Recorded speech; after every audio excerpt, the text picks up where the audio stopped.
Salut à tous, j'espère que vous allez bien. On se retrouve aujourd'hui pour parler mercato. Ça commence à bouger du côté de l'OM, ça fait du bien de voir un peu plus de mouvement autour du club. Alors n'hésitez pas à rester jusqu'à la fin de cette vidéo pour tout savoir sur les rumeurs transfert de l'OM. Et également à vous abonner si le concept vous plaît, mettre un petit pouce bleu aussi pour le soutien, ça fait très plaisir. Et ça nous encourage à faire d'autres concepts aussi. Et directement on va commencer comme d'habitude avec une petite question pour vous qui nous regardez. Qui serait pour vous l'ailier gauche idéal pour remplacer Ocampos qui va s'engager avec Séville? Répondez-moi dans l'espace commentaire. Pour la première rumeur du jour, elle concerne Rémi Houdin, milieu offensif du Stade de Reims qui a fait une belle saison en Ligue 1. Ça attire forcément les convoitises. Et d'après la Provence, l'OM suivrait attentivement le joueur, coté à 11 millions sur Transfermarkt. Après, on ne sait pas trop à combien son club le laisserait partir. Il joue sur les ailes, que ce soit du côté droit ou du côté gauche, mais a aussi joué au poste de buteur cette saison et peut jouer sur les postes de milieu latéraux, que ce soit à gauche ou à droite. On va parler plus tard d'un autre joueur de Boca qui intéresse l'OM, mais on a eu la confirmation que l'OM suivait bien le prometteur milieu Agustin Almendra selon Calcio Napoli 24.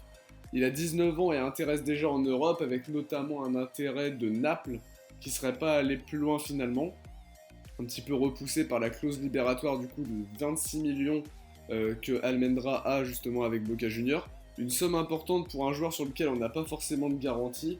Et du côté de l'OM, c'est pas forcément le top au niveau du portefeuille, donc je pense que ça va être un petit peu compliqué, à moins que Boca le laisse partir pour un petit peu moins.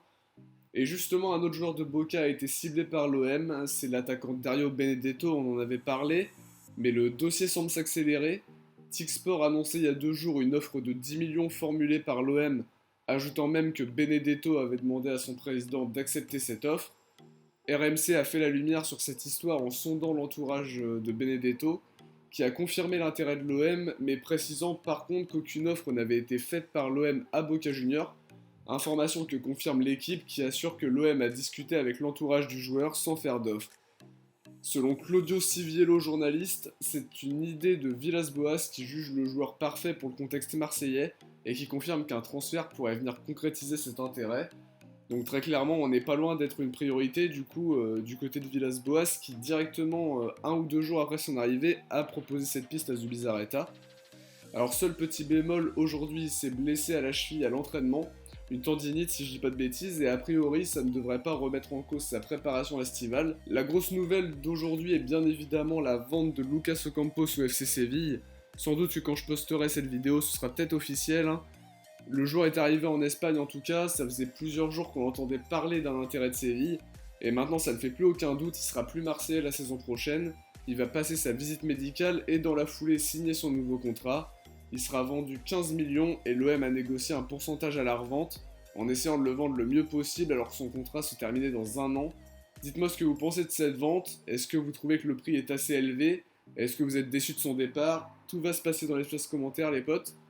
Autre nouvelle officielle qu'on annonçait depuis quelques temps aussi, le jeune latéral droit Abdallah Ali Mohamed a signé son contrat pro, lui qui avait fait les 2 dernières préparations avec l'OM de Garcia et avait même été inclus sur la feuille de match des derniers matchs de la saison. Ça prouve encore que l'OM n'hésite plus à faire confiance à ses jeunes, on a hâte de le voir à l'œuvre. Moi je l'avais trouvé bon en prépa, très honnêtement, et c'est un pilier de la réserve, alors pourquoi pas le tenter, hein, très honnêtement. On peut avoir une très très bonne surprise et révéler un très bon joueur. Pour la piste Marcus Thuram, en revanche, c'est terminé. Selon l'équipe, le joueur va rejoindre le Borussia Mönchengladbach pour 12 millions hors bonus, alors qu'il était indiqué dans les médias que l'OM était intéressé mais ne voulait pas payer les 20 millions que demandait Guingamp. Je trouve ça assez étrange qu'il le vende 12 millions, parce que maintenant il demande plus 20 mais 12. Ça a tout l'air en tout cas de la bonne affaire côté allemand qui va récupérer un joueur prometteur et talentueux pour une somme très raisonnable, et c'est surtout une piste qui s'envole pour l'OM qui en plus s'apprête à perdre Lucas Ocampos. Et pour le remplacer, plus de Thuram donc, mais l'OM et Zubizarreta en particulier, ce sera entretenu avec l'agent de Sofiane Bouffal, qui si je dis pas de bêtises est Yvan Lemay, qui intervient régulièrement dans les talk shows du Phocéen. Et qui plus est supporter de l'OM, ça peut aider dans ce genre de négociation. Je pense qu'on entendra à nouveau parler de cette piste, un très bon dribbleur qui pourrait enflammer le vélodrome. Il pourrait faire de très belles choses à l'OM. Et c'est déjà la fin de cette vidéo les potes, donnez-moi votre avis dans l'espace commentaire sur les rumeurs du jour justement. On se retrouve très très vite pour un nouvel épisode de Mercato M. Et j'en profite aussi de cette fin de vidéo pour vous annoncer que Uber Eats a enfin abandonné le logo vert. Ce sera un logo totalement noir maintenant, donc on gagne déjà au change je trouve. Merci en tout cas d'avoir visionné cette vidéo et on se retrouve très bientôt. Ciao les potes.